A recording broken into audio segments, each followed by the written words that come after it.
go ahead and settle down. Today we have a very special lecture that Dr. Bono will introduce.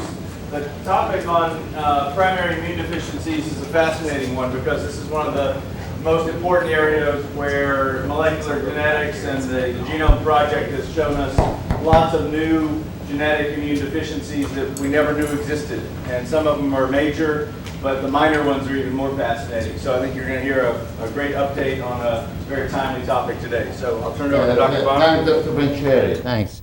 It is a very special occasion today for two reasons. It is a memorial lectureship of a dear allergist who passed away, and a lectureship made in his name. The second reason that the speaker is a very, very exceptional colleague. So I will just spend a few minutes about both of them.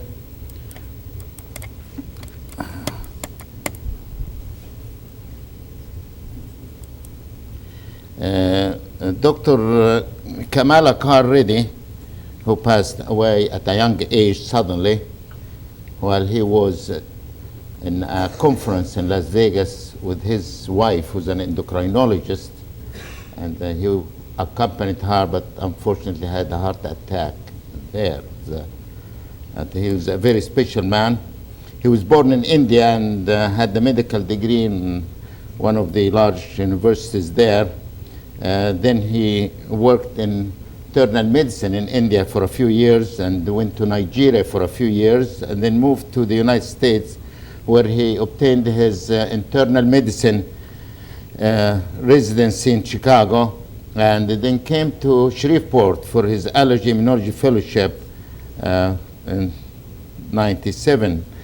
And since that, he practiced in the neighboring city, Bossier City, until his death. His departure definitely was a great loss, not only to his family, but also to multitudes of friends and patients. He was known that he would not turn a patient back because of payment, which is a rarity in a private practice. He was a giver, a charitable person.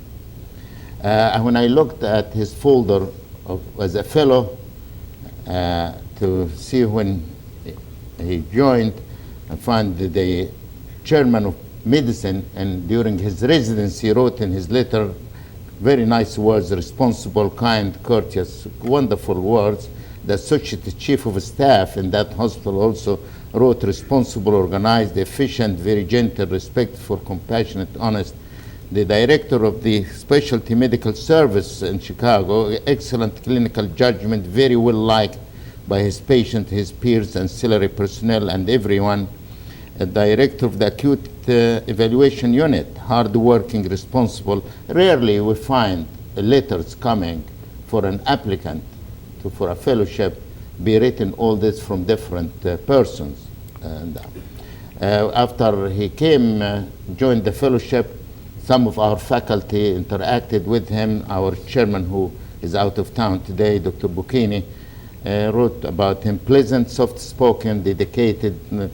The chairman of otolaryngology, Dr. Nathan, a quiet gentleman. His relationship with Subha, who's his wife, reflected his quiet and intense loving personality that came through not only in his personal relationship but with his patients as well.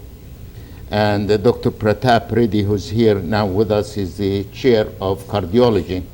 The kindest man and most compassionate physician that I know, and this is very expressive, Pratap, to thank this.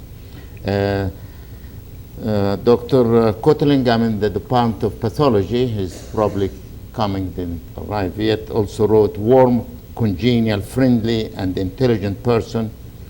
Christian Mandra, a genetist in our department, an excellent allergist and a very compassionate physician. When indigent patients approached him, he bent over backwards to help them free generously. These are just few things that I found in his records, and I did not find a word that shows any blemish in him. When he passed away, his wife, who's a professor of endocrinology, was in our institution and at the VA hospital here. She is now at Albany Medical College, and she had her ticket, plane ticket, unrefundable, but because of her work, she couldn't come. She was just felt bad, and I feel bad that she could not come. And she just told me they recently could not make any changes in the time. She offered a general donation to establish an endowed professorship in him, and it is done. She also donated a lot of equipments and supplies from the office of Dr. Reddy to our section. The Board of Regents in Baton Rouge matched the money that she donated, and the professorship has been established. When I asked Subha to write something, said since she moved to Albany, she also, yes, I think I took one word here after she was married for 30 years with him, and she described that the best years of her life. Rarely a man measured to that word, right? But she was sincere, really, best of her life. She also considered herself very fortunate to have shared her life with a man who made every single moment they shared very special, and I think I felt that in her personality. She apologized that she could not come today, and she expressed her thanks for her attendance for this lectureship and for our distinguished speaker to be here, Dr. Sudhir Gupta. What can I say about our guest speaker? He is also a graduate from India, has an MD, PhD from King George Medical College. He had a fellowship at Tufts University and visiting fellowship at the College of Physician Surgeons in Columbia University. He joined the great institute, the Memorial Sloan Kettering Cancer Center, and the Cornell University Medical College. At that time, he had the fortune to be mentored by a great giant scientist that we both loved him, respect him, and have great time with him, Dr. Robert Good. Some of you may heard that name. He moved to University of California, Irvine as Professor of Medicine, Chief of Immunology, and Director of Allergy Immunology Training Program. He's certified by the Royal College of Physicians of Canada and the American Board of Allergy Immunology, and a special board, the Diagnostic Laboratory Immunology, that was for a few years and then stopped.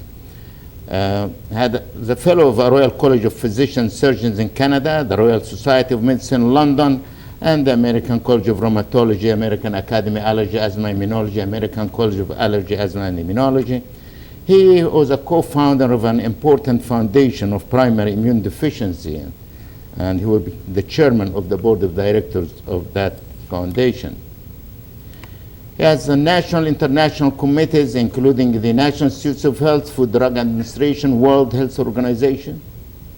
He served in the editorial or advisory boards of more than 30 scientific journals, founding editor of the Journal of Clinical Immunology, and served as its editor-in-chief for 3 decades.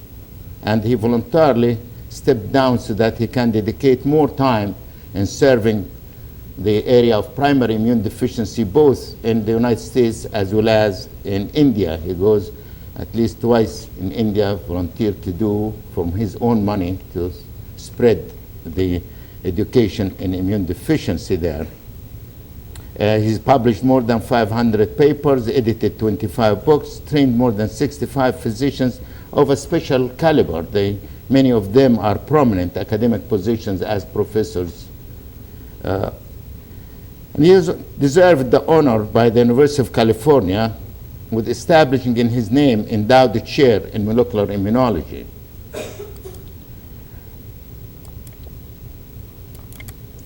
Had numerous awards, a researcher and teacher award from the American Association of Physicians from Indian origin. This is a large organization, has many branches. We have a branch of it in allergy immunology that they meet twice a year, and I serve with them in certain projects. He got a very special, unique award that to highly selected people, he's a master of the American College of Physicians. And in 1986, he was presented to the Queen Elizabeth and Prince Philip at a special ceremony in the Royal Society of Medicine. He was a scientific advisor to the late Prime Minister Indira Gandhi. So we have in our hands today the great privilege and fortune to have a caliber of a person like that with us, that I have been looking forward for his coming, and I appreciate it very much, Dr. Gupta. With a person with all these qualifications, you expect the person to be snobby. But Dr. Gupta is just a wonderful gentleman, even in very heated scientific discussions, because he can make it hotter, but still with an attitude of a gentleman to relate the information. I'll see you an anecdote with him. Several years ago, I spoke in Orange County at a dinner meeting, and he kindly, not just to come to hear me, which surprised me why he's wasting his time to come to my dinner presentation, but at the end he offered me to give me a ride. So I went to the parking lot there and approached a car that looked strange, looked unusual. I never have seen a car like that. Well, fine, I entered there. I found even inside is more impressive. Leather seats, comfortable seats, things on the dashboard that I don't know what is doing there. And I was impressed when I came out of the car. I looked at this. I said, I don't know, what kind of car is this? So I Googled and looked, and I found, after my effort, that it is one of two, either this or this.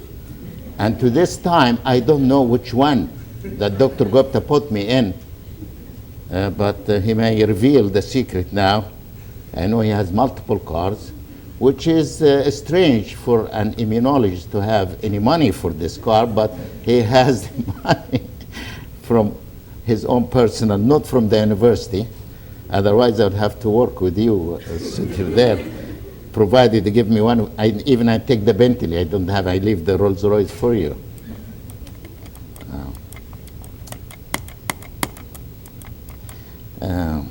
No, what's that? Come on. Now, a special bond that strengthened our friendship is a great guy that Dr. Gupta was mentored by him in the 70s, and I got the fortune to work with that giant scientist in the 90s, just before I came here. And that's Dr. Robert Good. He is considered the father of modern immunology. And this is one of the celebrations that we made for him and his 50th year of academic achievements in there. Important in this picture also is a special person in the back there. That person was the first survivor of a fatal disease, severe combined immune deficiency. The first survivor in the whole world, because Dr. Good made the first successful bone marrow transplant for that person. The transplant was done during infancy, and this person who brought him in the celebration as a surprise, Dr. Good, is a pharmacist in New York City. He is approaching 50 years old now. And, David, if you remember his name. He's great. Therefore, we called Dr. Good as the father of modern immunology. We lost him, and because of his terminal illness, made me to leave the place there. Most of the faculty left because he was the institution, not the building, not the university even.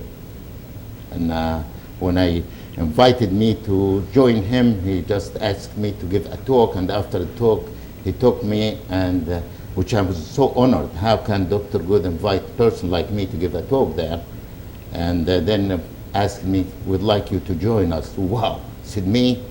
What can I do for you? And said, you raise the allergy and the asthma as the immunology here, high up there, which I was so honored. He promised me that he will work for 5 years, but he continued to almost 10 years, and I left towards the end of his terminal illness. But both Dr. Gupta and I has a great respect, multitude has a great respect. He was supposed, almost got the Nobel Prize in medicine, except for a mishap. One of his associate professors made falsification, something that made the news, that made him lose the Nobel Prize because of a mistake of a person working under him. Please welcome with me Dr. Gupta to give us the presentation on primary immune deficiency disorders.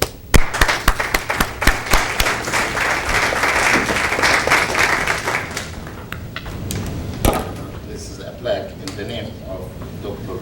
Reddy as a token for appreciation of your coming with us, Sudhir.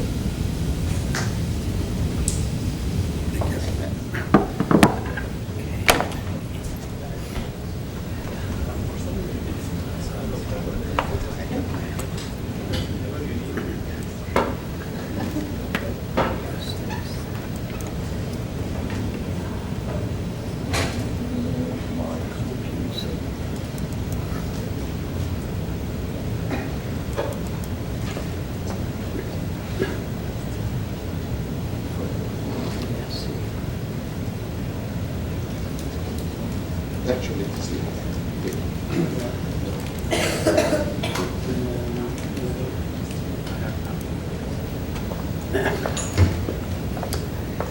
Thank you, Dr. Barna, for that kind introduction. Indeed, it was my fortune to work with Bob Good in those early days when immunology was just evolving. We didn't have any molecular immunology or anything of that sort. We have to make even every reagent ourselves, not a single thing. There was no lamellar flow hood, there were no disposable pipettes. So the old-fashioned way, having the Bunsen burners and the glass pipettes and just putting a little plastic cover with a UV light to make our own hoods. But I think those were great times. We learned a great deal from him. He was really indeed a father of immunodeficiency. As a matter of fact, Henry Kunkel, who was a great immunologist at Rockefeller, he said, I can't call Bob as a father of primary immunodeficiency. I'll call him as a mother of primary immunodeficiency because Colonel Bruton described the first case. So Bob was a very unique person. Now turning to Dr. Reddy, I did not have the privilege of knowing him. But looking at his description, what Dr. Bana gave, indeed a very unique person, and I'm privileged to be chosen to give a oration lecture in his name. And what I plan to do is today, as you can see, that the title that Sami always gives something very, very challenging, very difficult. He's unique in that way. If you look at the topic, I think I can organize a 4-day international conference in this topic. And he asked me to give an update in 35 minutes. So it's always a challenge. And let's see if we can do something, a justification to that. So why are we interested? And I'm going to give a very, very simple, because I don't think there are too many basic scientists in the audience, so I'll try to be as simple as possible and not get into too much of the molecular aspects of the thing. So here, why are we interested in primary immunodeficiency? Because we have now the life-saving treatment for it, significantly improve the quality of life. And then we have means of really diagnosing some of these disorders prenatally, and therefore very important component of genetic counseling. There's neonatal screening, which I'll touch upon. And this is the word that Bob invented or coined, which is experiment of nature. Patient with primary immunodeficiency, they are born with knockout genes. We can take any mice, any animals, knock out the gene, they won't be the same phenotypically as these patients are. So they are the real. And because of that, they have taught us more immunology than anything else that we could learn. And a very important thing is that these disorders are not rare, because we always think primary immunodeficiency disorders are rare. And here is what you have the data on it. The prevalence is 1 in 1,200. That means they are 4 times more common than hemophilia is, because hemophilia is 1 in 5,000. And they are as common or more common than leukemia, lymphoma in childhood combined. And they are almost as common as multiple sclerosis in the United States. So it is just the matter that we think about these disorders.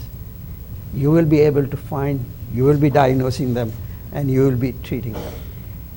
Although the name suggests that these are primary immunodeficiency, and one takes it that these are the pediatric diseases, but that's not the case.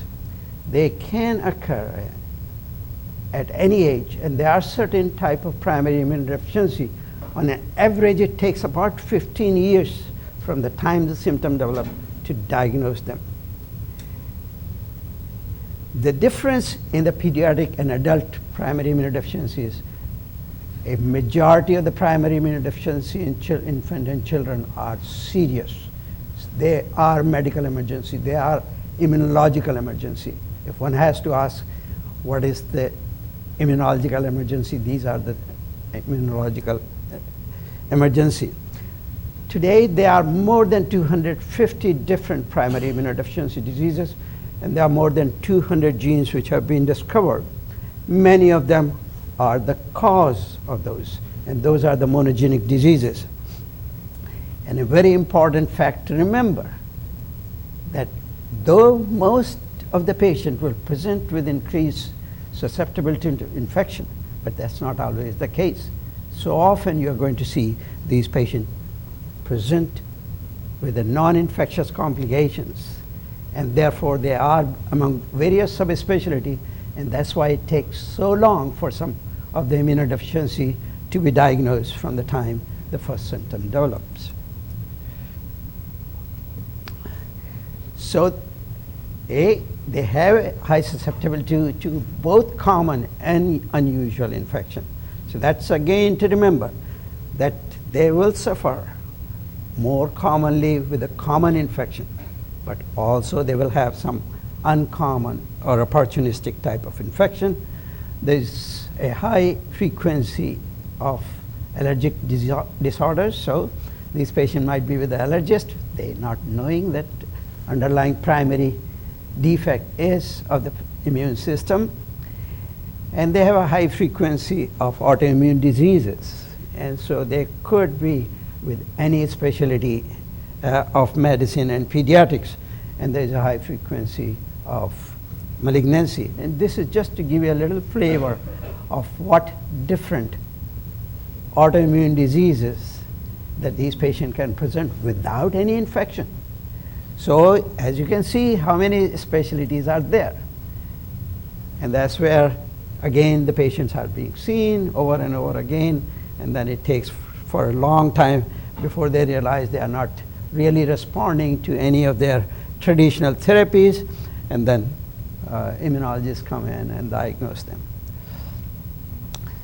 So objective, what I'm going to do is briefly review the immune system in relation to primary immunodeficiency, update the classification of primary immunodeficiency. It's the most recent one. It has changed from the last one. And then give you a little flavor of what different autoimmune diseases that these patients can present without any infection. So as you can see, how many specialties are there. And that's where, again, the patients are being seen over and over again, and then it takes for a long time before they realize they are not really responding to any of their traditional therapies, and then immunologists come in and diagnose them. So Molecular basis of primary immunodeficiency, I will really very just in passing touch on that, because otherwise we'll be sitting here until tomorrow. Update on early diagnosis. So that's both a prenatal and a neonatal. You might have heard about neonatal screening, but the prenatal, which is recently very interesting. An update on the therapy, especially some of the stem cell gene therapy and novel immunoglobulin therapy. Again, I'll be able to only touch upon them. As you know, the immune system, it's, if somebody is interested historically where the word immunity came from, you see, it was just to protect those politicians, you know. So that's how it was. But here, the immune system protects us, the politician, instead of politicians, the outside world. And of course, whenever the most important system of the immune system is to discriminate between self and non-self. And therefore, we defend ourselves against the foreign microbes, foreign antigen or allergens, and the malignant cells which are foreign to us, whereas not to react to self. So now you can think about it. If you have primary immune deficiency or immune deficiency of the immune system, what you get? You just reverse it. You are getting more infection, more allergies, more autoimmunity, more malignancy. So you start reacting to yourself. So that's autoimmunity. So when we come in contact with a microbe, what happened? The first line of defense is our innate immune system. Those are the phagocytic cell, dendritic cell, complement, and NK cells. And I'll touch very briefly on those. And then there's a link later on that the adaptive immune system, the T and B cells takes over, and that's how we get rid of all the infection. So this is very important in initial stages. So when you look at the lymphoid immune system, and this applies to both T and B cells, that they are derived from a stem cell and they go through the process of differentiation and maturation, and up to immature stage it takes place within a central lymphoid tissue, that is in the bone marrow for the B cells and thymus in the T cells. And once they come out in the periphery, most of their further differentiation to effector cells to carry out its job takes place within the lymphoid tissues.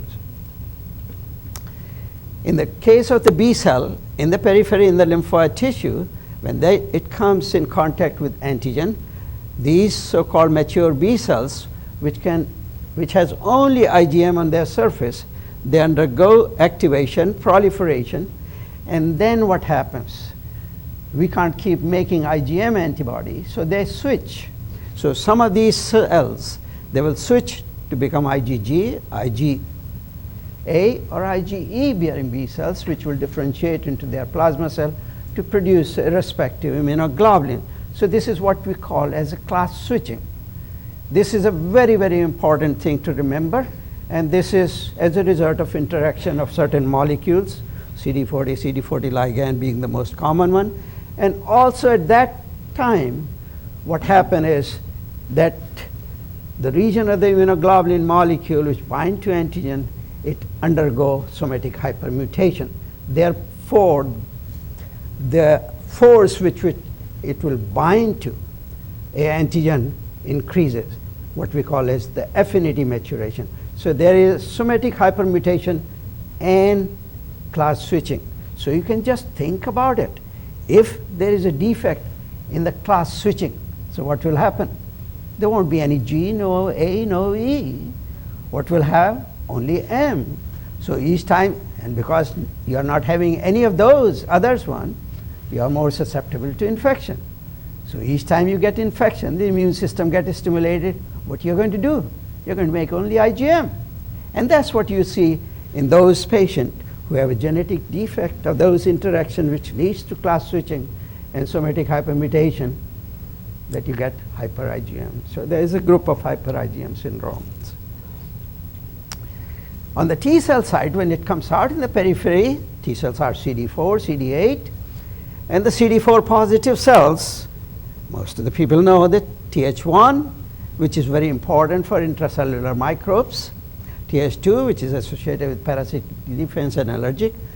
Remember, this is very, very important, the Th17, which makes the IL-17. And IL-17 is extremely important in defense against fungal infection, especially the Candida. So in genetic defects where there are increased susceptibility to candidiasis or resistant candida, that's where you have the defect. These cells are markedly reduced, so Th17. And this is also the cell which is reduced in case of hyper-IgE syndrome. IL-10, which is the immunoregulatory cells, it reduces the inflammation, it reduces the autoimmunity, and the mutation in this IL-10 or IL-10 receptors are associated with the increased frequency of early and very early onset of ulcerative colitis and Crohn's disease. So just remember the pediatrician who are the GI one to think about it. Those are the primary immunodeficiencies, even though it is the gastrointestinal specialty.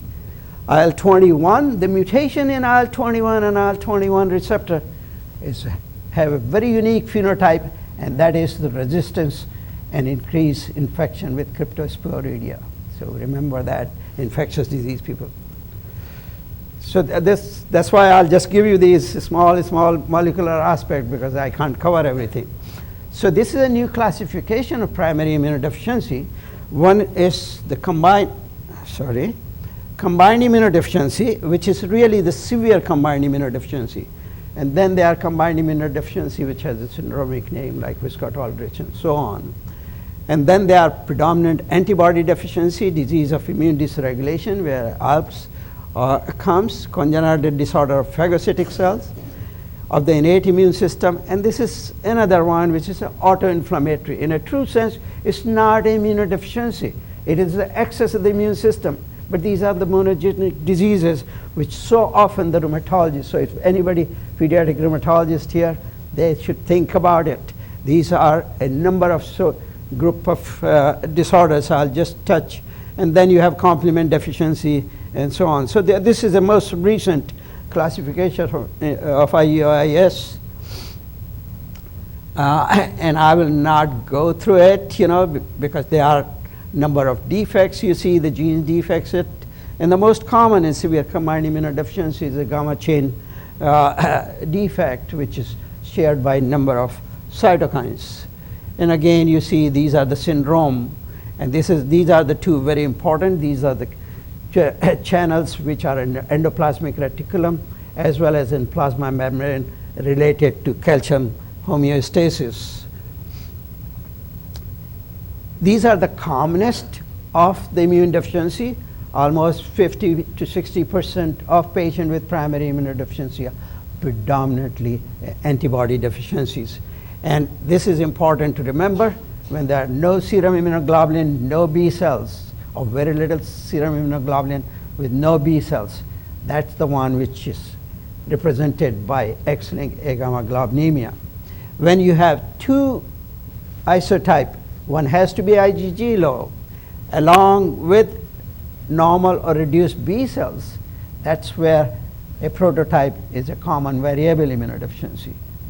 Never diagnose a common variable immunodeficiency in a child less than 4 years of age. Never diagnose that, because so often those patients will be of transient hypogammaglobulinemia, which will be corrected. So very important to remember. And then you can have all these categories. Then these are an important one, familial hemophagocytosis. This is a group of disorder where there's a defect in the natural killer cell and cytotoxic T cells. So both cytotoxic type of cells, innate immune system and adaptive immune system, and there are a number of genes which regulate how the cytotoxic granules, they collect into lysosomal granules, how it moves, polarize to the contact to the target cell, and how they go, those cytotoxic granule in a target cell, which is a virally infected cell or a tumor cell. And any of the gene mutation in those molecules will lead to the development of familial hemophagocytosis, which are at least there are 5 very well characterized. So again, I'm not going to, very important feature in these is that you get a lot of inflammatory response, you will get very high ferritin, very high triglycerides, very, very simple way, at least to give you a tip off on those.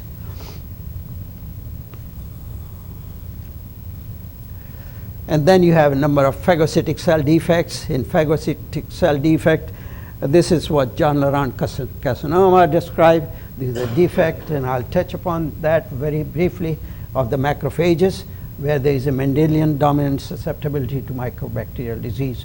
In children, they are extremely susceptible to BCG vaccination as well as to non-tubercular tuberculosis.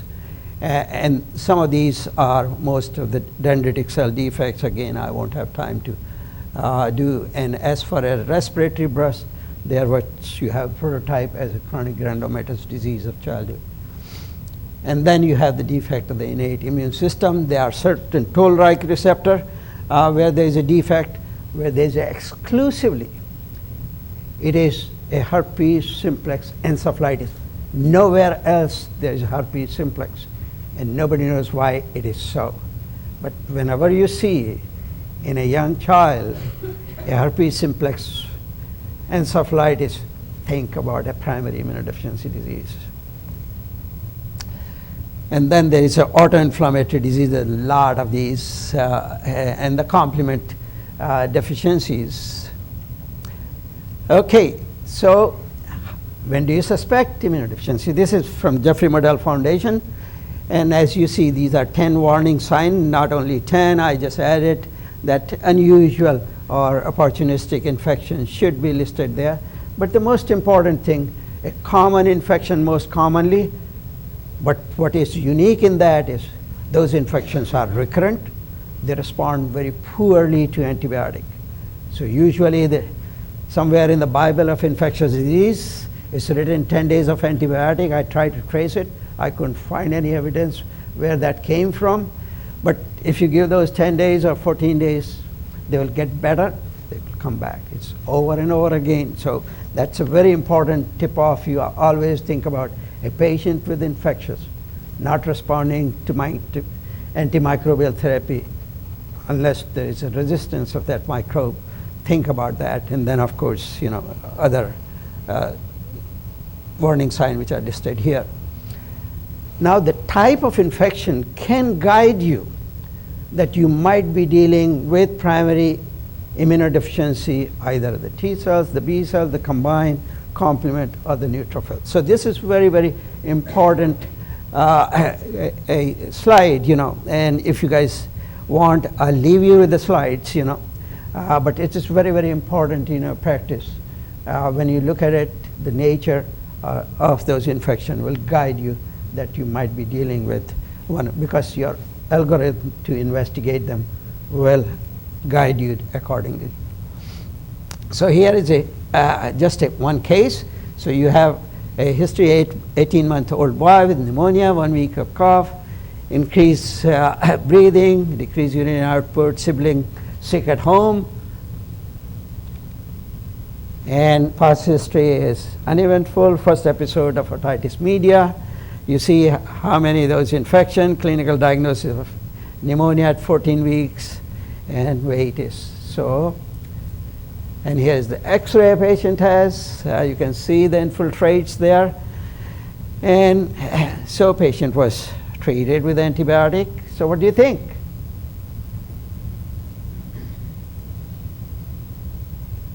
Allergy immunology people.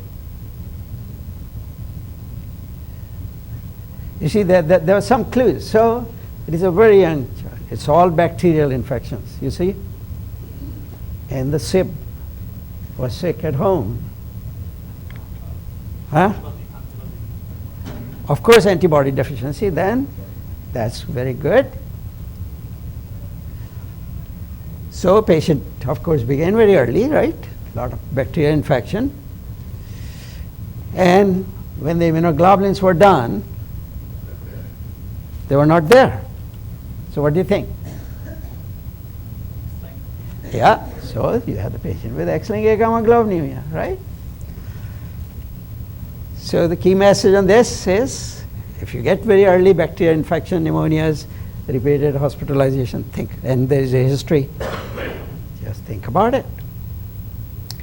Another case, 2-year-old boy presented with a history of recurrent episode of ear infection, 2 episodes of pneumonia, requiring prolonged course of antibiotic, once hospitalized with PCP.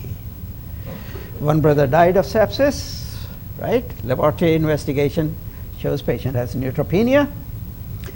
Patient has IgM 150, rest of the immunoglobulin is not detected, right? So, what do you think? And one brother died, right? So it is an X-link, right? So it is X-link hyper IgM syndrome. And the very important thing to remember, another thing very important here, is patient has a bacterial pneumonia and patient has PCP. So patient has a more of a combined type of immune defect. So, and this is observed in X-link hyper IgM syndrome. When you look at the autosomal recessive, they are pure B cells. So the X-link is a more of a combined type, and it is as a deep mutation in that CD40 ligand which causes the switching. Okay? So B cell deficiency, they can present with all this, and I'm not going to go through this, but you can see in some of the diseases, in hyper IgM syndrome, the cholangitis, especially X-link 1, is a tip-off. So sometimes your GI people will have these pediatric GI patients. And unless you keep that possibility, this is very unique to X-link hyper IgM syndrome that you see. Okay, another one, patient. Here is a 9-month-old boy with failure to grow, and the thrush at 2 weeks of life. Now fever, normal pregnancy, normal neonatal course, treated with antibiotic for difficulty with thrush, right? Difficulty in feeding, and brother died of SIDS at 2 months of age. So what do you think? So here is little more course, right? You see? So patient has some of the pulmonary things, some dermatological, and the very important thing is what you see here is here. Absolute lymphocyte count. A lymphopenia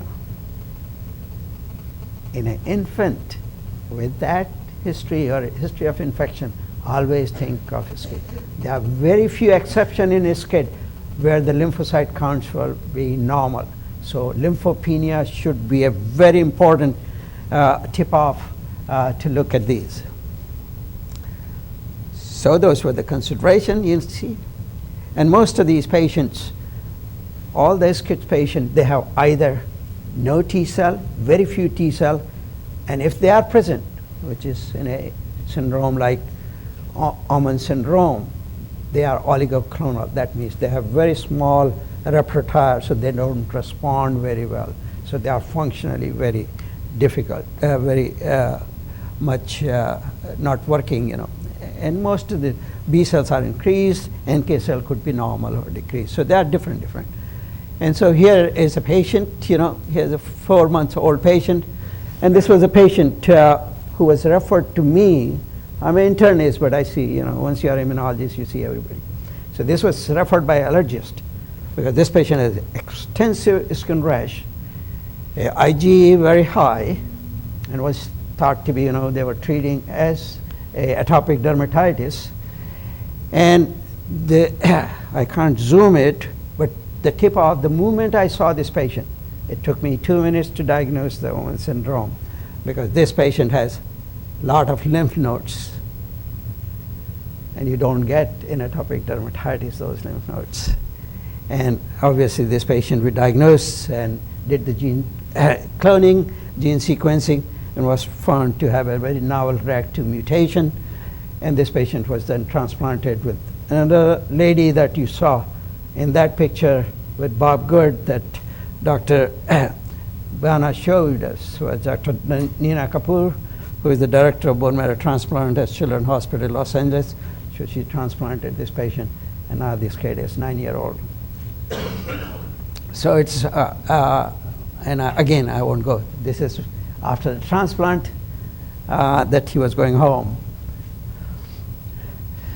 So there are a number of, and again, in case of phagocytic cell defect, here what the type of is in the patients, there are two important features you will see. Either they can present with the deep skin abscesses, very difficult to resolve, or some of the cases that what you will see is, which in case of LAD, or and this LAD is the one where you get a persistent, in a newborn or even in infant or child, a persistently high leukocyte count with not very much fever. They will run 20, 30,000 WBC. There may be history of delayed separation of placenta. They will get number of ulcerations and so on. And so a CGD and LAD are the two common representatives in this.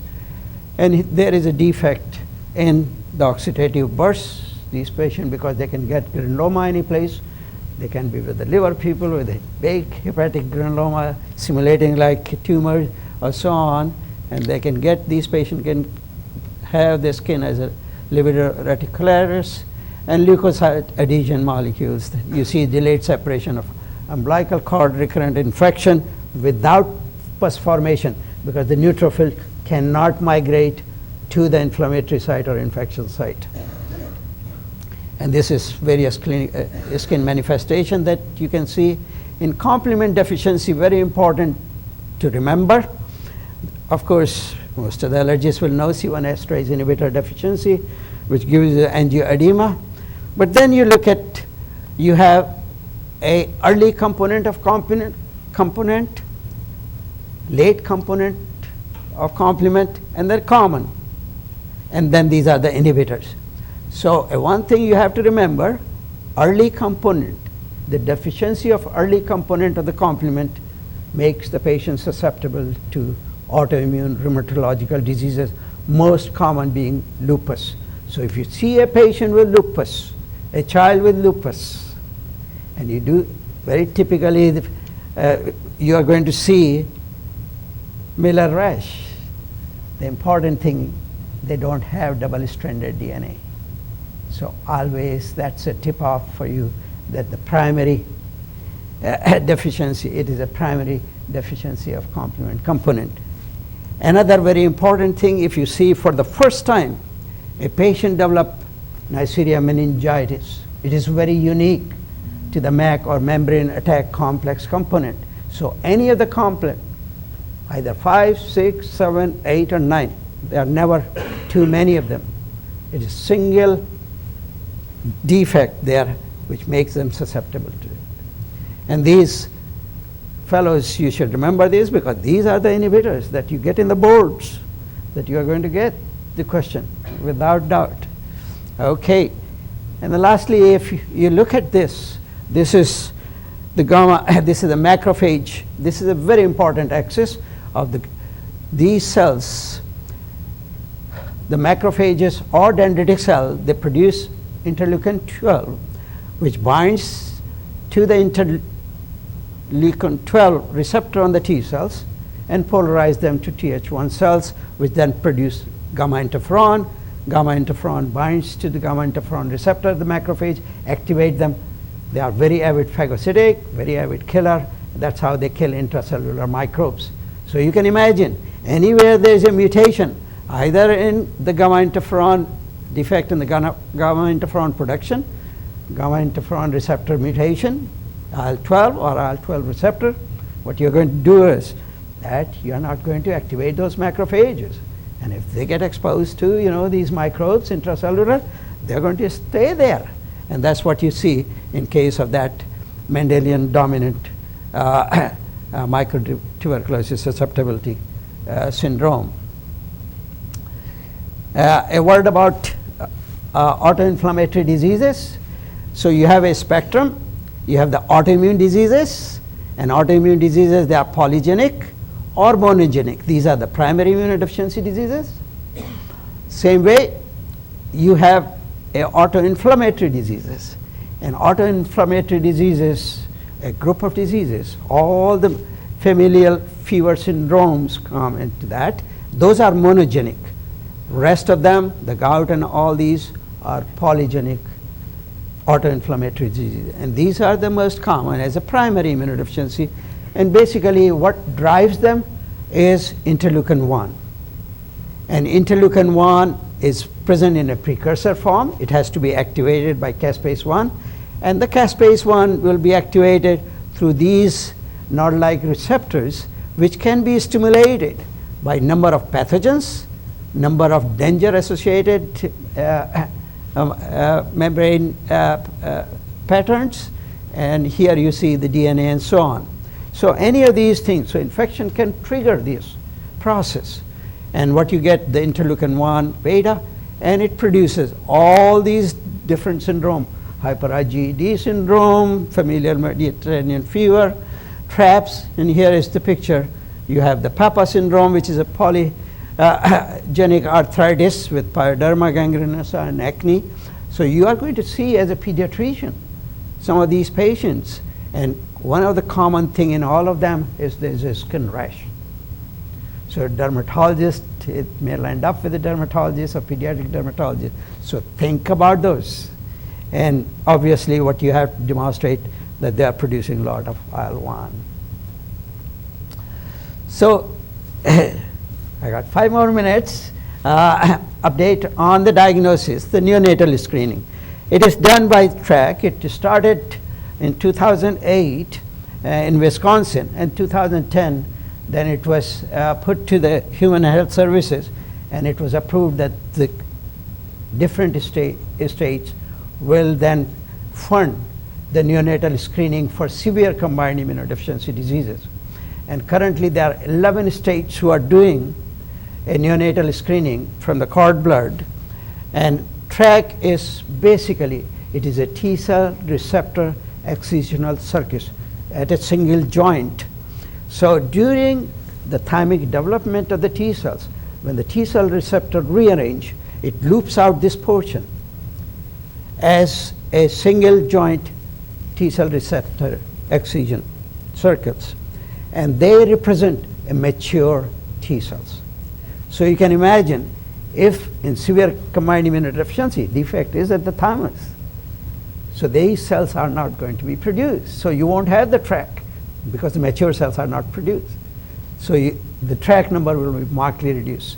And this you can do like any other metabolic screening you do. You have the Guthrie card, you put a drop of blood, and there you go. So it is very, very inexpensive. And with that, this is just came out last week in JAMA from Jennifer Puck and an entire group, where they look about 3 million cord blood samples. And initially we used to think there are about 1 in 100,000 as the prevalence or incidence of severe combined immunodeficiency. With this it came 58,000 and further one. This is only with severe combined immunodeficiency. One, they have done some more. What it appears that it may be as common as 1 in 50,000. So you can imagine we have now increased the frequency by this technique. And now beside this SCID, it is going to all primary immunodeficiency now. So this is a very, very big development. This is the one which came out from my foundation support in India. This is first time in the world ever done. And this was one of the centers that we have 4 centers we have on primary immunodeficiency that we support in the treatment also. And this is one place where the directly chordosynthesis was done at 18 weeks of gestation in the families where there was a previous family history which was suggestive of primary immunodeficiency. The children died. So in those cases, chordosynthesis was done at 18 weeks of gestation, and from that blood the flow cytometry was done. And you can imagine how many children we have diagnosed, and now we are doing the molecular diagnosis. And she's presenting, this is just published in a Journal of Clinical Immunology. She's presenting much bigger with the molecular technique as we talk at ACID meeting in Prague. So this provides really how early you can diagnose, because it really allows two things. One is genetic counseling. Some of the people, especially in a country like India, don't have means for blood transfusion, bone marrow transplant, and therefore they opt to terminate the pregnancy at that point. But for others, most important thing is, and this will be anywhere in the world, because it gives so much time for us to find the appropriate donor. So as soon as they are born, so before they are symptomatic, if you transplant a patient before they are symptomatic, you get almost 90% cure rate.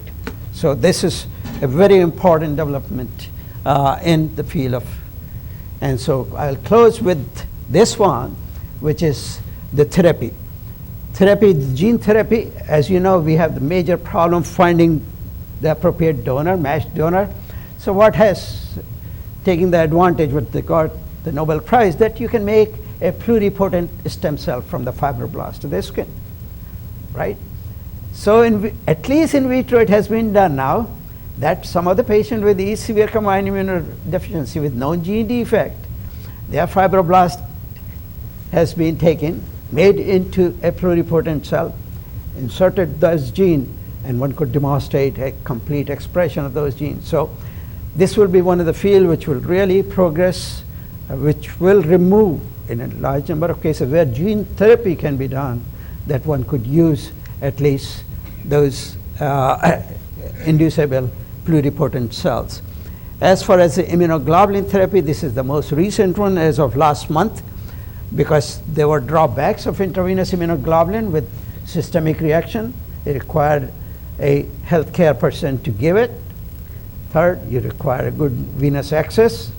Subcutaneous immunoglobulin, you have to give for every week, multiple needle sticks. And so now we got a preparation where they put first an enzyme hyaluronidase recombinant, which removes the hyaluronin in subcutaneous tissue, which is like a jello. Once you breaks down, you can disperse the immunoglobulin. So by this technique, you can give the entire 1 month dose at a one single site with a one single needle, with as good as a bioavailability and absorption as intravenous immunoglobulin. So unlike other subcutaneous immunoglobulin where you have to give 137% or 150%, you have not to give. So this is another development in the treatment. So take home message, primary immunodeficiency disorders are not rare. You have to always keep that in your mind. And some of the sign symptoms I gave you, keep that possibility. Those are your red flag. Molecular diagnosis will continue to improve. The majority of the primary immunodeficiency, so you don't need a very fancy laboratory, can be diagnosed. I can tell you 90% of the primary immunodeficiency diseases you can diagnose. All those categories can diagnose by good flow cytometric laboratory. And neonatal screening as well as the prenatal screening will continue to provide us better approaches to really early diagnose and treat these patients successfully. And of course, IPS and gene therapy will continue to evolve. So I thank you very much for inviting me.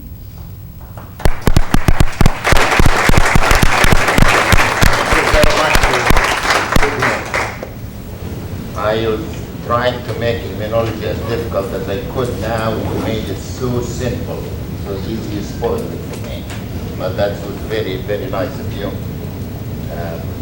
For any questions, unfortunately our politicians stopped, they did not allow our... I'm sorry I took, No, that was fine. but I'll be more than happy to, And so we don't do screening.